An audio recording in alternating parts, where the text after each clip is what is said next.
Olá para você que está em casa, no trabalho, onde quer que esteja, acompanhando aqui o sinal da TV Indaiá, canal 26 UHF. Muito obrigado pela companhia. Esse é o Papo Livre que está no ar. Eu sou Jair Italiani, aqui comigo a dona do dinheiro, Patrícia Donato, ela que já esteve aqui conosco uma vez e volta hoje para falar sobre planejamento financeiro, aproveitando esse começo de ano, que afinal de contas o Brasil começa esta semana a acontecer, né? Porque há um recesso entre o dia 20 de dezembro até o depois do Carnaval. O Brasil para balanço. O balanço que eu quero dizer não é aquele balanço de o que entrou, o que saiu, é balançar mesmo, né? É só festa, só ziriguidum. E o Brasil começa agora. As perspectivas não são boas, a gente sabe disso. Lamentavelmente, esse ano aqui, eu estava comentando com ela agora, vindo para cá, ouvindo o noticiário econômico, é um economista atrás do outro, um especialista atrás do outro, falando basicamente a mesma coisa de formas diferentes. Ou seja, vai ser um ano pedreira. Patrícia, já que o ano vai ser pedreira, vamos lá, como é que a gente faz para resolver o problema em casa e não gastar mais do que pode? Isso se tiver para gastar, né? Porque do jeito que as coisas estão indo... Primeiramente queria te agradecer pelo convite de voltar, porque cada dia mais as pessoas querem saber a forma de cortar o caminho, né? Então, para mim é um grande prazer vir falar de educação financeira e desse momento de crise que, por sorte, para as pessoas que trabalham com isso, é um momento de pôr a mão na massa. Então, o que eu acho que está acontecendo com o brasileiro e, enfim, com todas as pessoas, é que elas não sabem por onde começar. Então, vem um problema, vem uma questão assim, o que eu faço agora? Por que eu não pensei nisso antes? Né? Uma coisa de consciência, que até a gente falou da outra vez. E isso tem feito elas saírem da zona de conforto. Então, elas ouvem o que a gente diz, elas procuram conteúdo e, principalmente, elas entendem como isso pode se encaixar na vida delas. Tá, mas por onde começar, né? Como é que você faz para dar o primeiro passo? Porque é aquela velha história, você acabou de falar. Às vezes nós estamos tão habituados a um cotidiano, a um dia a dia, nós estamos muito habituados a um conceito de consumo que às vezes a gente fala, não, mas isso eu não posso cortar, isso eu não vou cortar, isso eu não quero cortar. E aí? Por onde vai? O primeiro começar é assim, as pessoas acham que quem tem dinheiro não tem problema. Muito pelo contrário, tem muita gente que tem dinheiro e tem dívida. Então, o começar tem que ser pela questão de eu quero. Sempre falei isso. Acho que até quando você precisa de ajuda profissional, você tem que ter um nível de engajamento. A outra coisa é que eu gosto muito de falar, eu gosto muito de remeter o negócio para o lado da ciência. A gente tem uma região no nosso cérebro que chama córtex pré-frontal. Ele é responsável por planejar, por priorizar, por criar estratégias. E ele é como um músculo. Então, se você não nasceu sabendo educação financeira, pega esse músculo e vamos trabalhar. Então, começar é assim, querer primeiro, lógico, depois autoconhecer-se, porque é assim que ela vai saber o que ela quer, o que ela não quer mais, e usufruir do que tem aí, de ferramentas, ou de dicas, ou de leitura, permitir-se. Tem gente que assim, não sabe nem quanto ganha, quanto gasta. Se ela souber quanto ela gasta, e ela, olha lá, sei lá, eu gasto R$600 de restaurante no mês. É um absurdo, eu gostaria de gastar 400, eu gostaria de gastar 300. Experimenta um mês, sabe? Tenha um pouco de criatividade, faça algumas coisas em casa, divida com os amigos um momento em casa. E aí você começa a estipular. Se num mês ela conseguir reduzir R$200, é uma vitória. E é esse tipo de coisa que funciona para o ser humano. É ele se permitindo, conquistando alguma coisa e aí ele dá o próximo passo. Mais ou menos como o pessoal lá do AA, né? É um dia por vez. Um dia por vez, sem dúvida. Então tá. Como é que faz para acompanhar a receita e despesa? Primeira coisa é você entender como você funciona. Ou planilha, ou aplicativo, ou um caderno. Né? Então, não há milagre. Você tem que olhar para os seus números. E outra coisa, eu tenho meus números controlados na cabeça. É impossível. Impossível, né? É impossível. Eu acho que por mais que você goste de número de matemática, tem despesas que não dependem só de você, né, das suas escolhas. Então, começa por aí. Qual é a ferramenta que eu vou usar dessas três? O que faz bem para mim? Tem gente que adora um aplicativo porque ele mostra um gráfico, porque ele faz uma sincronia com a sua conta corrente, então ele tem em tempo real, ele tem quanto seu dinheiro está indo, entendeu? Mas tem gente que não, tem gente que gosta de sentar e fazer uma planilha, olha para a planilha não como um dever, e sim como um compromisso consigo mesmo. Isso é muito importante, porque se você tem compromisso com você está criando um futuro novo, né? A gente também falou bastante na outra vez da economia comportamental. A pessoa que não gosta de planilha e vê isso como uma obrigação, ela tem que começar a ver quais são os motivos que ela tem. Porque se você tem um motivo, uma planilha não é nada, não, sabe? É mais um pedaço de papel, é mais um estorvo. Exatamente. Então, ela tem que ser o meio para você resolver os seus problemas. Então, tem formatos e formatos de planilha. Tem gente que adora uma planilha que eu passo que mostra o percentual que a despesa representa na sua receita. A que fatia que isso representa. Então, até no meu blog tem um estudo de uma dentista, um estudo de caso, que ela considerava o faturamento do consultório como renda. E não era, né? Porque ela tinha despesas fixas do consultório. Sim. Para os clientes que ela emitia nota, ela tinha alguns impostos para pagar. Então, o líquido que ela tinha de 40 mil era 25 mil. Só que só em moradia ela gastava 10. Ou seja, quase 50% do que ela ganhava, para morar. E o ideal qual é? De 20 a 30. 30, assim, se você tem uma renda que é flexível ou que você é extremamente educado financeiramente, você pode ter uma moradia no 30% da sua receita, digamos, da fixa, né? Então, e essa consciência que as pessoas não têm, né? Que nem saber dosar, na verdade, para onde vai o dinheiro. Porque se você, por exemplo, se você mora de aluguel, você quer morar próximo do trabalho ou num lugar que seja flexível, né? Ou um lugar que, se você dá bola para isso, um lugar que tem status, enfim. E quanto aquilo representa? Adianta você morar num lugar bacana, legal e não viajar nenhuma vez por ano, se você gosta de viagem? Entendeu? Então, por isso que eu falo de autoconhecimento. O autoconhecimento não é tipo psicologia, né? Autoconhecer-se é saber o que você gosta, o que funciona para você, como você lida com isso. Entendi. E aí como é que você... Bom, tendo vamos dizer assim, esse mapeamento de despesa e receita, né? Como é que você identifica o que é prioridade e o que não é? O que é ideal, por exemplo, para você investir? Do meu bolo, como você falou, no máximo 30% para morar. Como é que eu divido o resto? A gente tem uma matriz, né, que diz respeito a isso. 50% despesas fixas, 50% variáveis. Dentro das fixas é que tem que estar a sua moradia, o seu investimento e as coisas que você eventualmente compra parcelado, financiado. A construção do seu patrimônio, digamos. Tá? E nas variáveis, que é a mais difícil, aí a gente teria que realmente esmiuçar de forma bem legal, porque às vezes envolve o profissional e o pessoal. Né? Mas aí, por exemplo, nós estamos falando, vamos dizer, em 10 mil reais, 5 mil reais seriam para as despesas fixas. Isso. Esses 30% é dos 10 mil ou dos 5 mil? Os 30% da moradia, por exemplo?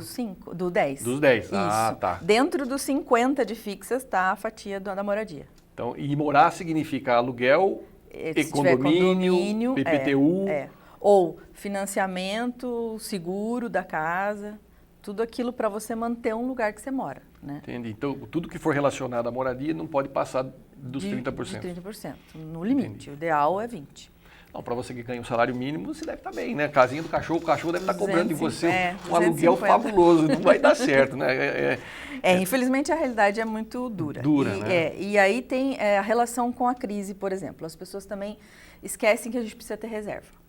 Ok? Que reserva é essa? Então vamos ser bem claros, a gente tem que ter um entendimento do que é certo e que é errado. A gente também falou de autônomo da outra vez. Uma pessoa que tem uma renda fixa, ela tem que ter pelo menos 10 vezes o salário dela.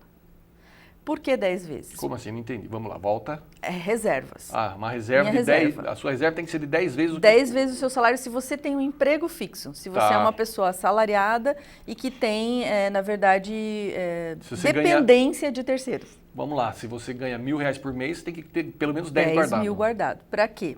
Para ser recolocado numa situação de desemprego, para as emergências que são os imprevistos com saúde, com intempéries, enfim, com coisas que não tem como planejar. Para uma pessoa que é autônoma, é o contrário do que se pensa, porque fala assim, a pessoa autônoma ela tem que ter muito mais do que 15 salários ou 15 receitas. Não, a autônoma pode ter de 5 a 6. Por quê? Porque ela se mexe de outro jeito, ela depende menos de terceiros, entendeu? Entendi. Então, assim, se ela tiver eu brinco, esse respiro de 5 ou 6 vezes o que ela ganha... que seriam 5, 6 meses... É o suficiente para ela se readequar. Se ela tem uma profissão que é flexível no sentido de segmento, é um tempo que ela pode começar outro segmento, se estabelecer no mercado e começar a ganhar novamente. Lógico que o ideal seria ter mais, para ter mais sossego, né? E entender que esse tipo de reserva não precisa ser aquela que você coloca no longo prazo, nos papéis de longa data, que o dinheiro fica amarrado. Muito pelo contrário. Essa é uma daquelas que precisam de liquidez. Ou seja, a hora que você precisar tem que estar à mão. Isso. Então, a gente também falou aquele outro dia do Tesouro Direto, da Selic, é uma coisa que tem essa flexibilidade, determinação de período, de prazo, para os mais incrédulos na poupança, enfim. O problema é que a poupança, né, esse ano que passou, por exemplo, perdeu muito dinheiro quem pôs na poupança. Exato. E alguns outros títulos de banco que são mais conservadores também. Então, o fatiar, como a gente estava falando, das despesas, é importante assim. Ok, eu tenho que guardar X para essa reserva, para construir esses 10 salários, e eu tenho que ter outros tipos de reserva menores que são para o lazer, que são para aquelas coisas que você, com um hábito, vai comprar à vista. Ah, entendi. Entendeu? Que também é uma construção. Inclusive, eu quero falar com você sobre essa questão do quando pagar à vista e quando usar o cartão. Quando o cartão é benéfico, no que ele beneficia, né? Porque quando a gente mergulha no cartão de crédito, vira uma bola de neve, e aí são 2, 3, 4 anos para você sair dessa confusão, isso se você parar de usar o cartão de crédito. E no momento como nós estamos vivendo hoje, está super complicado. Bom, estou conversando com a Patrícia Donato, ela que é a dona do dinheiro, o site donadodinheiro.com, e o nosso assunto está sendo planejamento financeiro pessoal. Eu vou fazer um rápido intervalo, daqui a pouco eu volto e a gente continua com esse papo, não saia daí.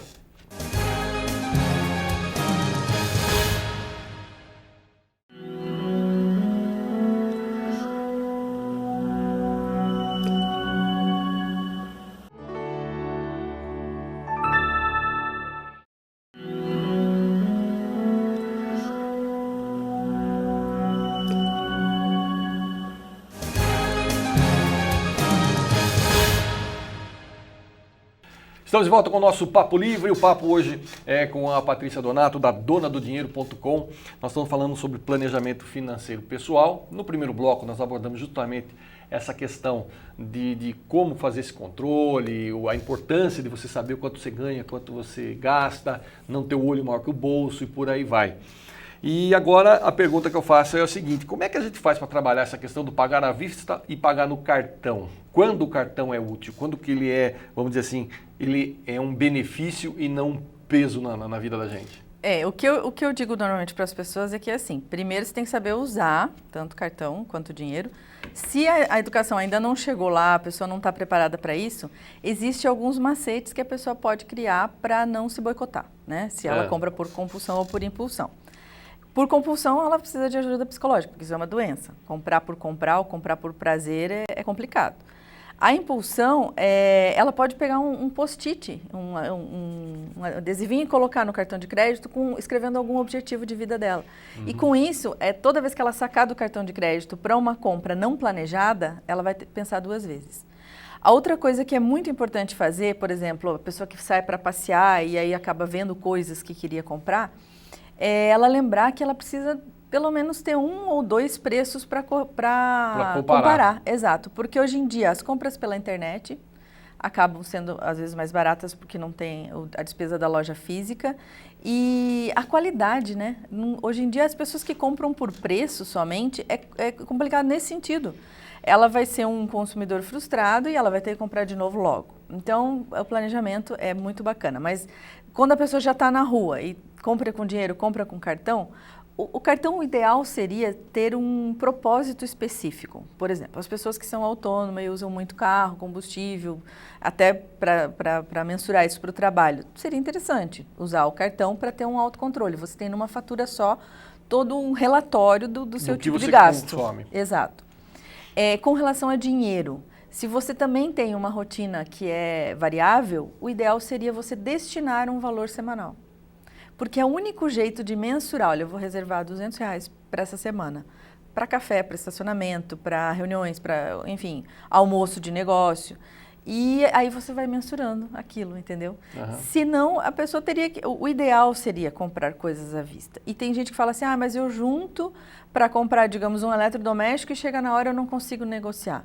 É impossível, porque na matemática financeira, uma das variáveis que é o tempo, ela é determinante. Não é possível uma coisa custar o mesmo valor hoje e daqui 15 meses, entendeu? Então, não tem almoço grátis. Então, na verdade, assim, tem que negociar, tem que ter hábitos, porque o legal de comprar à vista é isso. Olha, fulano, além de ter comparado os preços, eu vou te pagar à vista. Poxa, que loja hoje em dia que não quer abrir mão das taxas de cartão de crédito, do tempo que às vezes ela precisa, por exemplo, pegar essa compra a prazo e antecipar, ela vai fazer desconto de duplicata, ou ela vai fazer... Ela também está perdendo, né? Uhum. Então, o à vista tem valor e a gente não pode esquecer que é um hábito dos mais antigos, né? E que a gente pode cultivar a qualquer momento, mas não precisa se amarrar aquilo. Entendeu? Não precisa ser o cara, não lembro nem agora o nome de um personagem que tenha, um tio Patinhas, que tenha todo o dinheiro guardado em casa. Não precisa isso, entendeu? É regra, crie suas próprias regras. Nossa, me veio à mente agora falar uma história de dinheiro guardado em casa que eu não vou falar, eu juro, não vou. Mas vamos lá. E aí, como é que a gente faz com dívida, Patrícia? Como é que a gente negocia, renegocia dívida? Como é que a gente resolve? Ou como não criar dívidas também, né? Isso. Começa com não criar, que seria o ideal. Uma dívida que você tem, a primeira coisa, você tem que saber o quanto é o valor real dela. Porque às vezes você se deixou levar também por um tempinho e essa dívida tomou outras proporções. Às vezes ela aumentou 50%, 100%, né? E as cobranças O que não é difícil com cartão de crédito, que cheque especial. Exato. O cartão de crédito chega a 205% ao ano. Tem um cartão aí que eu vi essa semana aqui, 500% ao ano. O cartão Carrefour. Não podia falar, né, gente? Desculpa, foi sem querer, hein, Carrefour. Então, as coisas que assim, que te... totalmente boicotam, desestruturam, tem a ver com isso. Você não querer olhar para suas dívidas, você não querer encarar os problemas com o dinheiro e isso vai acarretando ao longo do tempo dobrar, triplicar. É a primeira coisa, cessar essa dívida. Então, se ela for de cartão de crédito, você chega para o seu banco e fala, eu quero cancelar o cartão e quero negociar o saldo. Se isso você conseguir fazer dentro de um padrão de que a mensalidade dessa dívida caiba no orçamento, ok, vai lá e encara. Se não, infelizmente, as pessoas vão ter que dar mais um tempo e juntar o dinheiro para negociar a dívida. Você já viu casos de pessoas que falam assim, nossa, eu juntei o dinheiro para pagar minha dívida e foi reduzida a 70%? Sim, assim, existem muitas coisas em práticas bancárias, eu nunca trabalhei em banco, mas eu sempre tive muito acesso a isso e estudei na vida financeira das pessoas. Existem práticas bancárias, por exemplo, contábeis, que o banco não perde essas dívidas no final do ano. Ele declara de alguma forma como perdida. Ele não paga imposto sobre... Ele tem um desconto no imposto que ele vai ter a pagar por conta disso. Exato. E o que ele normalmente faz? Porque ele também não quer perder a chance de ter aquele cliente novo. Ele vende essas dívidas para empresas de cobrança. Sim. E essas empresas de cobrança também, elas não têm nada a perder. Então, se você tinha um montante que com juros inchou e virou 15 vezes o valor da sua dívida, qual que era o valor original? Lembre-se disso, trate isso e junte dinheiro para pagar isso. Não é desonroso, não é... Muito pelo contrário, eu acho que tem pessoas que não dormem por não pagar uma dívida. Então, faça o seu plano, entendeu? Crie essa possibilidade, chega lá com o dinheiro à vista. É muito difícil as pessoas que não conseguem quitar. E no que diz respeito a ter um objetivo, a gente está falando desde o primeiro bloco dessa questão de ter uma meta, ter um objetivo para você poder se planejar. Como é que é isso? Eu sugiro às pessoas que comecem com uma coisa muito pequena. Porque é o que nem a gente fala com as crianças, né? Às vezes você tem que educar num sentido muito amplo, mas você não deu nem o primeiro passo. E não fez nenhuma tentativa. Então, o objetivo também. Trace um objetivo para essa semana. Trace um objetivo que só diga respeito a você, que você não dependa de terceiros, entendeu? Uhum. Então, e experimente. Depois desse primeiro traçado, você vai traçando os maiores. E não esqueça de que você engavetou muitas coisas relacionadas a tempo, relacionadas a realizações, e que quando você se move para a mudança, isso também vai vir à tona outra vez. Então, quando a gente começa a consultoria, eu falo assim, o que você não aguenta mais, mas a pessoa também precisa saber o que ela quer. Porque a gente está cansado de dizer o que a gente não quer, né? Aliás, a gente vive muito em cima do não quero, Do não quero. Mas o que não a gente aguento quer mais. mas o que a gente quer mesmo, o que a gente busca, acaba ficando relegado a um segundo, terceiro plano, que às vezes acaba até esquecendo. Exatamente. E o quanto isso vale para você? Eu gosto também muito de falar nas consultorias sobre o futuro. Quanto vale o show? O futuro, porque assim, o que acontece com as pessoas que não têm as rédeas da própria vida no futuro? É a saúde, que começa a se afetar, porque a pessoa está consumida por aquela rotina ou por aquilo que ela não planejou.